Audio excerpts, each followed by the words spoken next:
വായനയുടെ ആഴം എന്താണെന്ന് ഏറ്റവും കൂടുതൽ അടുത്തറിയുന്നത് ആ പ്രഭാഷണത്തിലൂടെയാണ്.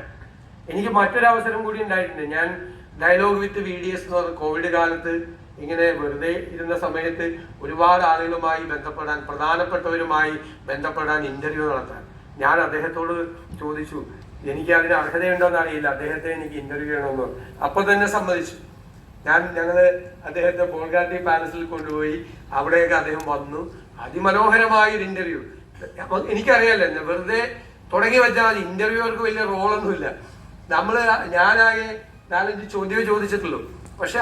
പക്ഷെ എവിടെ കൊണ്ട് അദ്ദേഹത്തെ കൊണ്ട് സംസാരിപ്പിക്കണം എന്ന് എനിക്ക് അറിയാമായിരുന്നു ആ ഇന്റർവ്യൂവിൽ. അതുകൊണ്ട് ഞാൻ വളരെ കുറച്ചാണ്, ഞാൻ അത്രയും നടത്തിയ ഇന്റർവ്യൂവിൽ ഏറ്റവും കുറച്ച് ഞാൻ സംസാരിച്ചിട്ടുള്ളത്. സാധാരണ ഇന്റർവ്യൂവിലേക്ക് ഇന്റർവ്യൂമാരാണല്ലോ കൂടുതൽ സംസാരിക്കുന്നത്, അതറിയാലോ.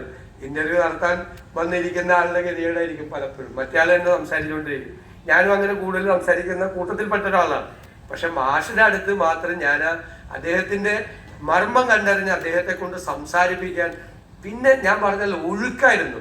എനിക്ക് അതിന് ഭയങ്കരമായ, അത് നല്ല വൈറലുമായി അദ്ദേഹവുമായിട്ട് നടത്തിയ ഇന്റർവ്യൂ.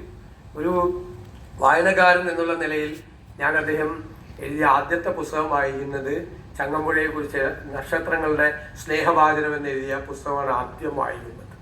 ചങ്ങമ്പുഴ കവിത പോലെ തന്നെ മനോഹരമാണ്.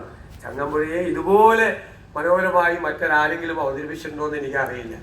ഞാൻ ആ പുസ്തകം വായിച്ചു കഴിഞ്ഞിട്ട് ചങ്ങമ്പുഴ കവിതകൾ മുഴുവൻ രണ്ടാമത് വായിച്ചു. ഈ പുസ്തകം നമ്മളെ ഇൻസ്പയർ ചെയ്യാൻ വീണ്ടും, മറ്റത് കുറച്ച് കവിതകൾ എല്ലാവരും പാടി നടക്കുന്ന കുറെ കവിതകളല്ലാതെ ഞാൻ ചങ്ങമ്പുഴ കവിതകൾ മുഴുവൻ വായിച്ചിട്ടുണ്ടായിരുന്നു. പക്ഷേ നക്ഷത്രങ്ങളുടെ സ്നേഹവാചനം എന്ന അത് ചങ്ങമ്പുഴയെ കുറിച്ച് അദ്ദേഹം എഴുതിയ പുസ്തകം വായിച്ചതിന് ശേഷമാണ് ഞാൻ മുഴുവൻ ചങ്ങമ്പുഴ കവിതകളുടെ സമാഹാരം. അന്നൊക്കെ ഇത്തിരി പാടാണ് ഇത്രയും പുസ്തകമൊക്കെ, ഇപ്പോഴത്തെ പോലെ എളുപ്പമല്ല പുസ്തകം കിട്ടാൻ. ഒരുപാട് ഓടി നടക്കണം, എല്ലാ ലൈബ്രറിയിൽ പോലും എല്ലാ പുസ്തകവും ഉണ്ടാവില്ല.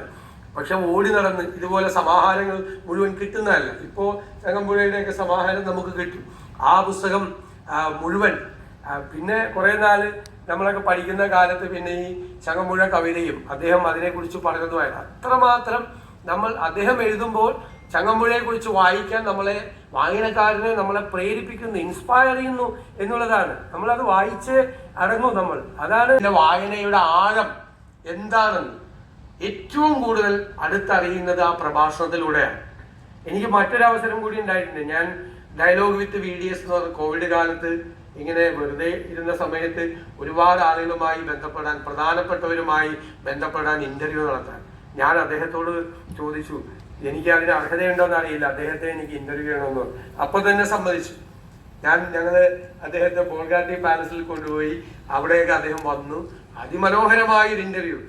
അപ്പൊ എനിക്കറിയാലോ, വെറുതെ തുടങ്ങി വെച്ചാൽ ഇന്റർവ്യൂവർക്ക് വലിയ റോളൊന്നുമില്ല. ഞാനാകെ 4-5 ചോദ്യമേ ചോദിച്ചിട്ടുള്ളൂ.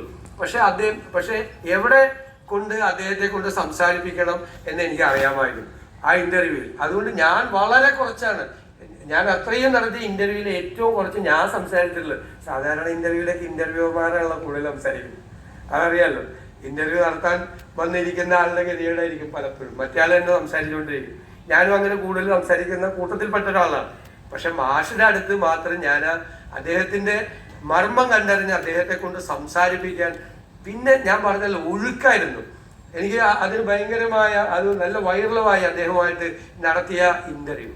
ഒരു വായനക്കാരൻ എന്നുള്ള നിലയിൽ ഞാൻ അദ്ദേഹം എഴുതിയ ആദ്യത്തെ പുസ്തകം വായിക്കുന്നത് ചങ്ങമ്പുഴയെ കുറിച്ച് നക്ഷത്രങ്ങളുടെ സ്നേഹവാചനം എന്ന് എഴുതിയ പുസ്തകമാണ് ആദ്യം വായിക്കുന്നത്. ചങ്ങമ്പുഴ കവിത പോലെ തന്നെ മനോഹരമാണ്. ചങ്ങമ്പുഴയെ ഇതുപോലെ മനോഹരമായി മറ്റൊരാരെങ്കിലും അവതരിപ്പിച്ചിട്ടുണ്ടോ എന്ന് എനിക്കറിയില്ല. ഞാൻ ആ പുസ്തകം വായിച്ചു കഴിഞ്ഞിട്ട് ചങ്ങമ്പുഴ കവിതകൾ മുഴുവൻ രണ്ടാമത് വായിച്ചു. ഈ പുസ്തകം നമ്മളെ ഇൻസ്പയർ ചെയ്യാൻ വീണ്ടും, മറ്റത് കുറച്ച് കവിതകൾ എല്ലാവരും പാടി നടക്കുന്ന കുറെ കവിതകളല്ലാതെ ഞാൻ ചങ്ങമ്പുഴ കവിതകൾ മുഴുവൻ വായിച്ചിട്ടുണ്ടായിരുന്നു. പക്ഷേ നക്ഷത്രങ്ങളുടെ സ്നേഹവാചനം എന്ന അത് ചങ്ങമ്പുഴയെ കുറിച്ച് അദ്ദേഹം എഴുതിയ പുസ്തകം വായിച്ചതിന് ശേഷമാണ് ഞാൻ മുഴുവൻ ചങ്ങമ്പുഴ കവിതകളുടെ സമാഹാരം. അന്നൊക്കെ ഇത്തിരി പാടാണ് ഇത്രയും പുസ്തകമൊക്കെ, ഇപ്പോഴത്തെ പോലെ എളുപ്പമല്ല പുസ്തകം കിട്ടാൻ. ഒരുപാട് ഓടി നടക്കണം, എല്ലാ ലൈബ്രറിയിൽ പോലും എല്ലാ പുസ്തകവും ഉണ്ടാവില്ല. പക്ഷെ ഓടി നടന്ന് ഇതുപോലെ സമാഹാരങ്ങൾ മുഴുവൻ കിട്ടുന്നതല്ല. ഇപ്പോൾ ചങ്ങമ്പുഴയുടെയൊക്കെ സമാഹാരം നമുക്ക് കിട്ടും.